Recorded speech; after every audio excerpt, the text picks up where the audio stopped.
ಭಗವಂತ ಬಹಳ ದೊಡ್ಡ ಶ್ರೇಷ್ಠ ತತ್ವಜ್ಞಾನಿ ಜಗತ್ತಿನೊಳಗೆ.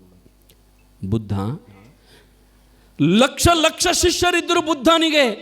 ಆದ್ರೆ 1,00,000 ಶಿಷ್ಯರಿಗೆ ನಾಳೆ ಊಟಕ್ಕೇನಂತ ಎಂದೂ ಚಿಂತೆ ಮಾಡ್ತಿದ್ದಿಲ್ಲ ಬುದ್ಧ. ಮಹಾತ್ಮರಿಗೂ ನಮಗೂ ಏನು ವ್ಯತ್ಯಾಸ ಅಂತಂದ್ರೆ, ಬುದ್ಧನ ಹಿಂದೆ 1,00,000 ಶಿಷ್ಯರದಾರ. ನಾಳೆ ಅವ್ರಿಗೆ ಊಟಕ್ಕೆ ಹೆಂಗಪ್ಪ ಅಂತ ಒಂದು ಕ್ಷಣನೂ ಚಿಂತೆ ಮಾಡಂಗಿಲ್ಲ. ನಮ್ಮ ಮನ್ಯಾಗ ಬರೀ 2 ಮಕ್ಕಳದಾವು. ಎಷ್ಟು ಚಿಂತೆ ಮಾಡ್ತೀವಿ? ನಾಳಿದಲ್ಲ, ನಾಡದ್ದಲ್ಲ, ಮುಂದಿನ ತಿಂಗಳಲ್ಲ, ಮುಂದಿನ ವರ್ಷ ಅಲ್ಲ, ಮುಂದಿನ ಜನ್ಮದ್ದು ನಾವು ಚಿಂತೆ ಮಾಡವ್ರು. ಆದರೆ ಬುದ್ಧ ಸಮಾಧಾನವಾಗಿ ಪ್ರತಿನಿತ್ಯ ಪ್ರವಚನ ಬುದ್ಧಂದು. ಹೀಗೊಂದು ಅರಳಿ ಮರ, ದೊಡ್ಡ ಮರ, ಮರದ ಬುಡಕ್ಕೆ ಸುತ್ತೂರಿಗೆ ಒಂದು ಕಟ್ಟಿ, ಆ ಕಟ್ಟಿ ಮೇಲೆ ಬುದ್ಧ ಕೂಡಿರ್ತಿದ್ದ.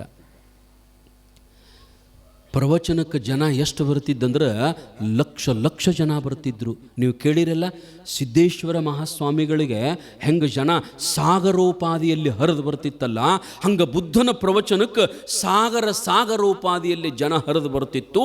10-15 ಎಕರೆ ಜನ 1 ನಿಮಿಷದೊಳಗೆ ತುಂಬಿ ಬಿಡ್ತಿತ್ತು.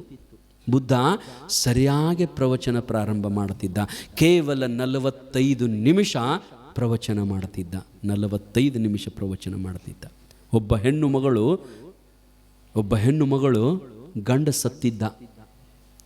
ಒಬ್ಬನೇ ಮಗ. ನಾವು ಶಾಲೆಗಿದ್ದಾಗ, ಸಣ್ಣವರಿದ್ದಾಗ ನಮಗೆ ಪಾಠ ಇತ್ತಿದ್ದು. ಒಬ್ಬನೇ ಮಗ ಇದ್ದ.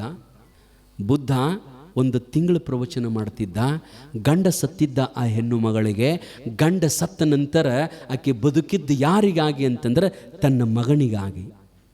ನಾನು ಆವತ್ತೇ ಸಾಯಬಹುದಾಗಿತ್ತು. ನನ್ನ ಗಂಡ ಸತ್ತ ನಂತರ ನಂದೇನದ ಅಂತ ನಾನು ಸಾಯಬಹುದಿತ್ತು. ಆದ್ರೆ ನನ್ನ ಮಗನಿಗಾಗಿ ನಾನು ಬದುಕಬೇಕಂತ ತಿಳ್ಕೊಂಡು ಇನ್ನೊಬ್ಬರಲ್ಲಿ ಕೂಲಿ ಮಾಡಿ, ಇನ್ನೊಬ್ಬರಲ್ಲಿ ಕುಂಬಳಿ ಮಾಡಿ, ತನ್ನ ಮಗನನ್ನು ವಿದ್ಯಾವಂತನನ್ನಾಗಿ ಮಾಡಿ ಜಗತ್ತಿನ ಪ್ರಸಿದ್ಧ ವ್ಯಕ್ತಿಯನ್ನಾಗಿ ಮಾಡ್ಬೇಕಂತೇಳಿ ತಲೆ ಮೇಲೆ ಭಾಳ ದೊಡ್ಡ ಗುರಿಯನ್ನು ಹೊತ್ತುಕೊಂಡು ದುಡಿತಿದ್ಲು. ಮಗನಿಗೆ ಶಾಲೆ ಕಲಿಸ್ತಿದ್ಲು. ಆದ್ರೆ 8-10 ವರ್ಷದ ಮಗ ಆಗಿದ್ದ. ರಾತ್ರಿ 12 ಗಂಟೆಗೆ ಅವನಿಗೆ ಏನೋ ತೊಂದರೆಯಾಗಿ ಸತ್ತು ಬಿಟ್ಟಿದ್ದ. ರಾತ್ರಿ 12 ಗಂಟೆಗೆ ಮಗ ಸತ್ತು ಬಿಟ್ಟಿದ್ದ. ಎಷ್ಟು ನೋವಾಗಬಾರ್ದ ಆ ತಾಯಿಗೆ. ನಾನು ಬದುಕಿದ ಈ ಬದುಕು ಯಾರಿಗಾಗಿ ಅಂತಂದ್ರೆ ನನ್ನ ಮಗನಿಗಾಗಿ. ಅವನೇ ಸತ್ತ ಅಂದ್ರೆ ಇನ್ನು ಹೆಂಗೆ ಮಾಡ್ಬೇಕಂತ ತಿಳ್ಕೊಂಡು ಮನಿ ತುಂಬ ಹಿಂಗೆ ಉಳ್ಳಾಡಿ ಭಾಳ ಅತ್ತಳು. ಕೊನೆಗಾಕಿಗೆ ಒಂದು ನೆನಪಾದದ್ದೇನು ಅಂತಂದ್ರೆ, ನಮ್ಮೂರೊಳಗ ಒಬ್ಬ ಬುದ್ಧ ಭಗವಂತ ಬಂದಿದಾನಂತ. ಬಹಳ ದೊಡ್ಡ ತಪಸ್ವಿ ಅದಾನಂತ ಬುದ್ಧ. ನನ್ನ ಮಗನ ಬದುಕಿಸಬಹುದಲ್ಲ. ಮಹಾತ್ಮ ಅದಾನ, ತಪಸ್ವಿ ಅದಾನ, ನನ್ನ ಮಗನ ಬದುಕಿಸಬಹುದಲ್ಲ ಅಂತ ತಿಳ್ಕೊಂಡ ರಾತ್ರಿ 12 ಗಂಟೆಗೆ ಬಾಗಲ ತೆರಿತಾಳ. ದೋ ಮಳೆ ಹತ್ತಿತ್ತು. ಧಾರಾಕಾರವಾಗಿ ಮಳೆ ಹತ್ತಿತ್ತು. ಲೈಟ್ ಇಲ್ಲ. ಯಾವಾಗರ ಒಮ್ಮೆ ಸಿಡ್ಲು, ಯಾವಾಗರ ಒಮ್ಮೆ ಮಿಂಚು, ಹಂಗ ಗುಡುಗು ಹೊಡಿತಿತ್ತು. ಅಂಥದ್ರೊಳಗೆ ತನ್ನ 8-10 ವರ್ಷದ ಮಗನ ಹಿಂಗೆ ಒಂದು ಕಡೆ ಕುತ್ತಿಗೆಗೆ ಕೈ ಹಾಕಿ, ಒಂದು ಕಡೆ ಕಾಲಿಗೆ ಕೈ ಹಾಕಿ ಹಿಂಗೆ ಎತ್ತುಕೊಂಡು ಓಡ್ತಾಳ ಒಂದು ಸವಣೆ. ಮನಸ್ಸಿನೊಳಗೆ ಖುಷಿ ಆಕಿಗೆ. ಅರೆ, ನನ್ನ ಮಗ ಸಾಯುವುದಕ್ಕೆ ಒಬ್ಬ ಭಗವಂತ ನಮ್ಮ ಊರಿಗೆ ಬಂದಾನಂದ್ರೆ ನನ್ನ ಮಗನ ಬದುಕಿಸ್ತಾನ ಅಂತ ತಿಳ್ಕೊಂಡು ಭಾಳ ಶ್ರದ್ಧೆಯನ್ನು, ನಂಬಿಕೆಯನ್ನಿಟ್ಟುಕೊಂಡು ಓಡಾಕತ್ತಿದ್ಲು. ರಾತ್ರಿ ಬುದ್ಧ ಪ್ರವಚನ ಹೇಳು ಕಟ್ಟಿ ಮ್ಯಾಗ ತಪಸ್ಸು ಮಾಡ್ಕೋತ, ಧ್ಯಾನ ಮಾಡ್ಕೋಂತ ಕಣ್ಣು ಮುಚ್ಚಿಕೊಂಡು ಕುಂತಿದ್ದ ಬುದ್ಧ ಓಡಿ ಬರ್ತಾಳ.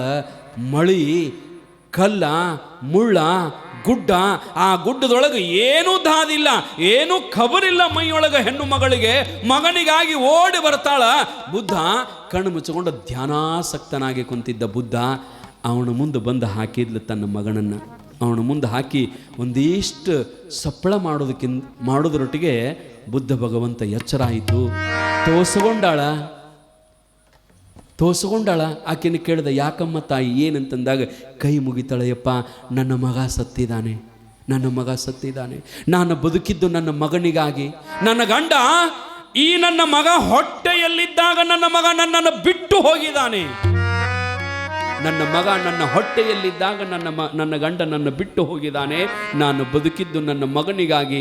ನನ್ನ ಮಗನನ್ನ ನಾನು ಇನ್ನೊಬ್ಬರಲ್ಲಿ ಕೂಲಿ ಮಾಡಿ, ಇನ್ನೊಬ್ಬರಲ್ಲಿ ದುಡಿದು ಪರಿಶ್ರಮದಿಂದ ನನ್ನ ಮಗನನ್ನ ದೇಶದ ದೊಡ್ಡ ವ್ಯಕ್ತಿಯನ್ನಾಗಿ ಮಾಡಬೇಕಂತೀನಿಯಪ್ಪ. ನನ್ನ ಮಗ ಸತ್ತಿದ್ದಾನೆ.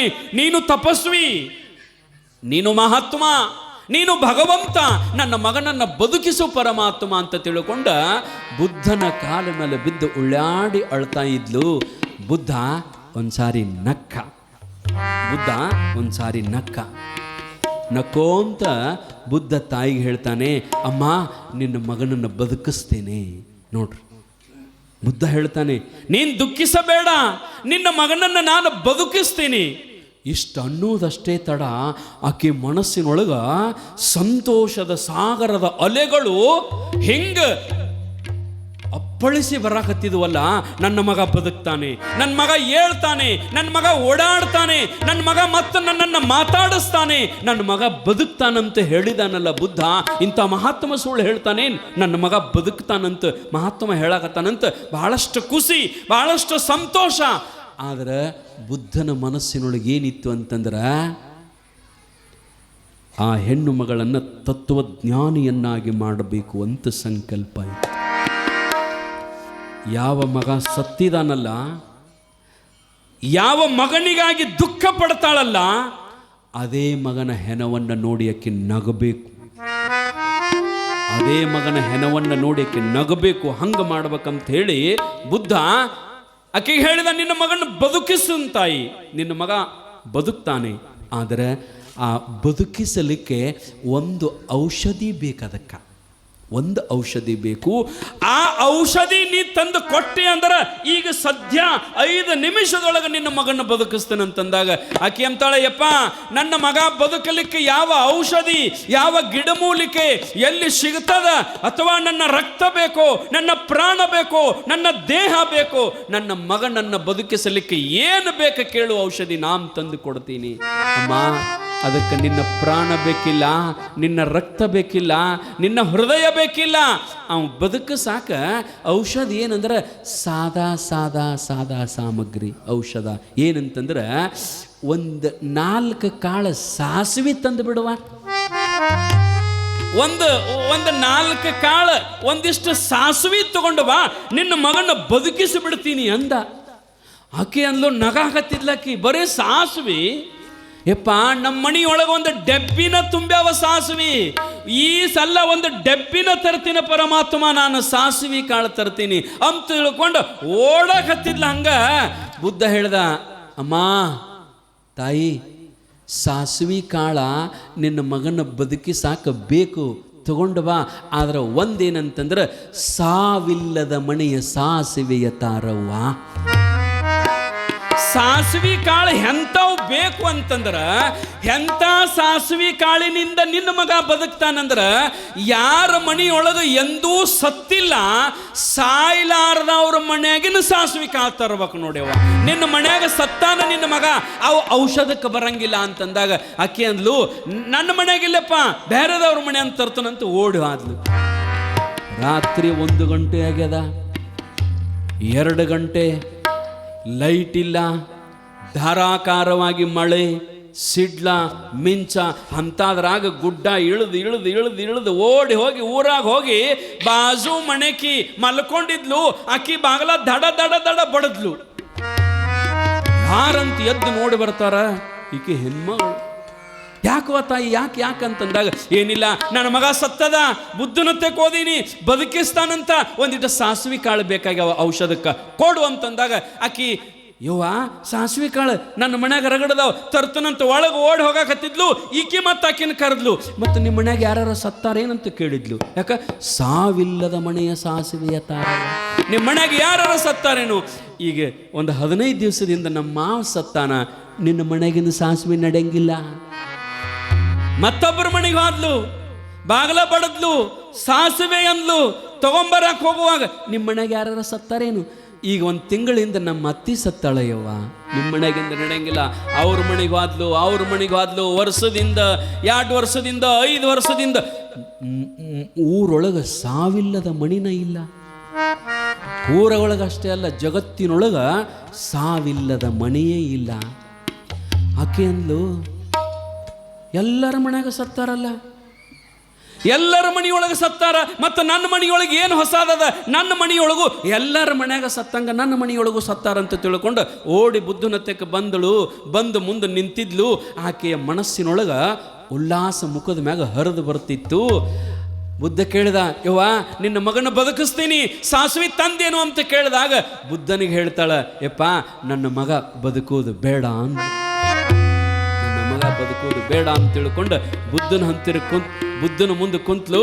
ಯಪ್ಪ ನೀ ನನ್ನ ಊರಾಗ ಯಾಕೆ ಕಳಿಸಿದ್ದೀನಿ ಅದು ನನಗೆ ಗೊತ್ತಾಗ್ಯದ, ಅದಕ್ಕೆ ನಾನು ಏನು ಮಾಡಂತಂದ್ರೆ ನನಗೆ ದೀಕ್ಷೆಯನ್ನು ಕೊಡು, ನನ್ನನ್ನು ಸನ್ಯಾಸಿಯನ್ನಾಗಿ ಮಾಡಿಬಿಡು ಅಂದ್ಲು. ನನ್ನನ್ನು ಸನ್ಯಾಸಿಯಾಗಿ ಮಾಡಿಬಿಡು ಅಂದ್ಲು. ಭಿಕ್ಷು ಆದ ಕಾರಣ ಏನು ಅಂತಂದ್ರೆ ನಾವೆಲ್ಲರೂ ಇಲ್ಲಿ ಅಸ್ಥಿರ, ಅದರ ಜೊತೆಗೆ ದುಃಖ ತುಂಬಿದವರು. ಇದರೊಳಗೆ ಖುಷಿಯಿಂದ ಹೆಂಗಿರ್ಬೇಕಂದ್ರೆ ಮನೆಯೊಳಗೆ ಗಂಡ ಹೆಂಡತಿ ಮಕ್ಕಳು ಮಾವ ಅತ್ತಿ ಅಣ್ಣ ತಮ್ಮ ಎಲ್ಲರೂ ಇರುವಷ್ಟು ದಿವಸ. ನಾವೇನು ಇಲ್ಲೇನು 1000 ವರ್ಷ ಇರೋವರಲ್ಲ, ಇರುವುದನ್ನ ಒಂದು ತೊಡೆ ದಿವಸ. ಅಷ್ಟರೊಳಗೆ ಎಲ್ಲರ ಜೊತೆ ಮೂತಿ ಕಟ್ಕೊಳ್ಳಾರ್ದ, ಯಾರ ಜೊತೆನೂ ಸಿಟ್ಟಿಗೆ ಬರಲಾರ್ದ, ಯಾರಿಗೂ ಬೇಯಲಾರ್ದ ಪ್ರೀತಿಯಿಂದ ಇದ್ದುಕೊಂಡು ಇರುವಷ್ಟು ದಿನ ಸುಖದಿಂದ ಆರಾಮ ಬದುಕಿದ್ರೆ ಆ ಜೀವನಕ್ಕೊಂದು ಅರ್ಥ ಇರ್ತದ ತಾಯಂದಿರ, ಆ ಜೀವನಕ್ಕೊಂದು ಅರ್ಥ ಇರ್ತದೆ ಅಂತ ತಿಳ್ಕೊಂಡ ಎಲ್ಲರಿಗೂ ನಮಸ್ಕಾರ.